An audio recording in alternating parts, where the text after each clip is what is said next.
El fuego es una combustión, es decir, una reacción química de oxidación entre un combustible, que es una materia capaz de arder y de consumirse, como por ejemplo el papel, la madera, el plástico, la tela, la gasolina, los disolventes y el gas. Un comburente, que es un cuerpo que al entrar en contacto con otro permite la combustión. Por ejemplo, el oxígeno, el aire y los peróxidos son gases comburentes.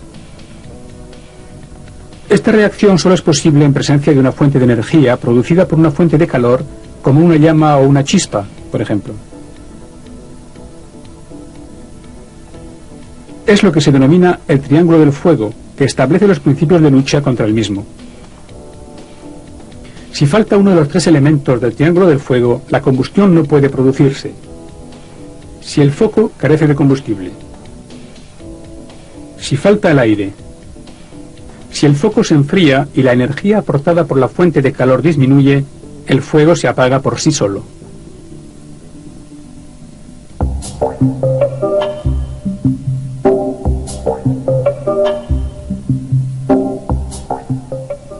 La naturaleza de la materia combustible determina la clase de un fuego.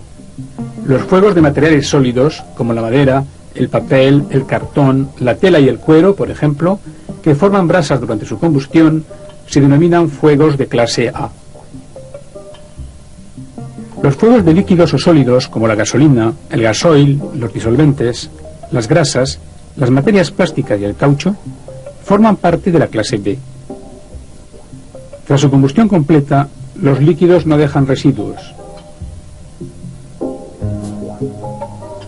Los fuegos de gases, como el butano, el propano, el metano, el acetileno y el gas natural, son de la clase C.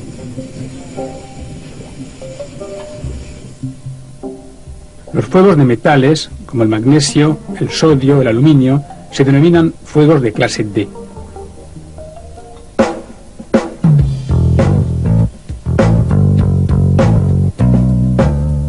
El agente extintor más utilizado es el agua, ya que casi siempre es posible conseguirla.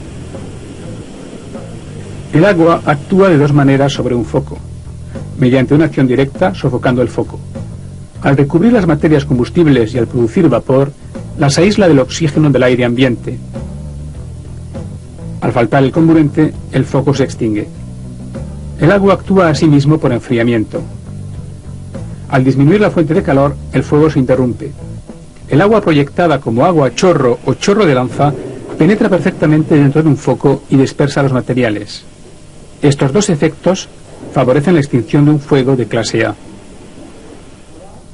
El agua pulverizada incrementa considerablemente el efecto de enfriamiento, gracias a una vaporización más importante y a la reducción de la radiación térmica. Resulta eficaz sobre fuegos de clase A y, en determinadas circunstancias, sobre fuegos líquidos de clase B, al reducir la temperatura por debajo del punto de ignición. Añadir un producto humectante al agua le permite extenderse aún mejor por encima de los combustibles. Además de reducir la temperatura del foco, forma una pantalla entre el oxígeno del aire y los combustibles. El foco se extingue y el fuego se apaga. Este tipo de agua se utiliza en fuegos de clase A y de clase B. Algunos productos denominados emulsores, mezclados con agua en mangueras especiales, producen espuma que actúa por sofocación en el foco. Se utilizan en fuegos de clase A y B. Se desaconseja el agua a chorro sobre instalaciones eléctricas por motivos de electrización y deterioro del material. El empleo del agua como agente extintor está totalmente prohibido en algunas industrias, como en la metalurgia del aluminio, ya que las reacciones químicas con el producto pueden provocar simultáneamente proyecciones y explosiones del mismo.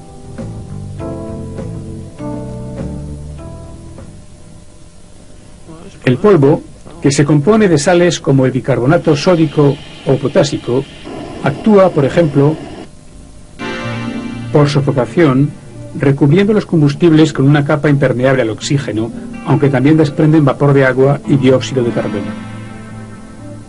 Actúa también por enfriamiento, ya que los gránulos de polvo absorben calor y reducen la temperatura del foco.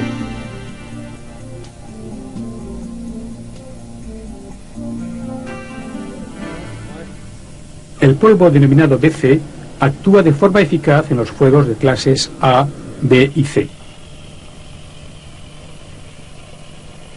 El polvo ABC, denominado polivalente, se utiliza con eficacia en los fuegos de las clases A, B y C.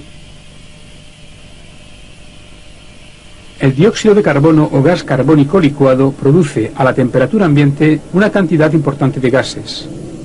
1 kilo produce 560 litros, un tercio de los cuales se transforma en nieve carbónica, que provoca 3 efectos en el foco. Proyectado de forma violenta, provoca un efecto de soplo. Al cubrir la superficie del foco, actúa por sofocación. La nieve carbónica, que está a una temperatura muy baja, de alrededor de menos 80 grados, actúa por enfriamiento.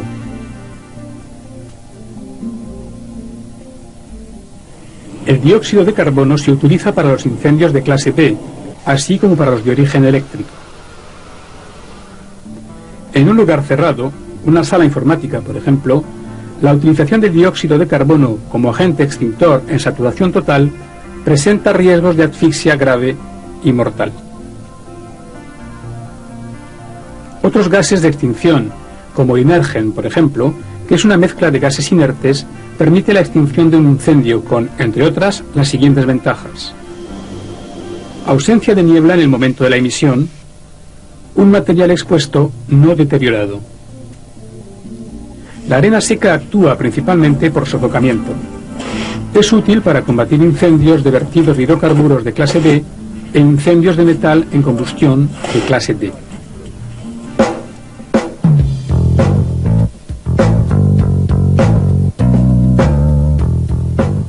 Según los combustibles, los incendios presentan distintas características. Para apagar dichos incendios, es preciso utilizar productos de extinción apropiados. Pero ante todo, no hay que olvidar que más vale tomar medidas preventivas y evitar que se desencadene un incendio.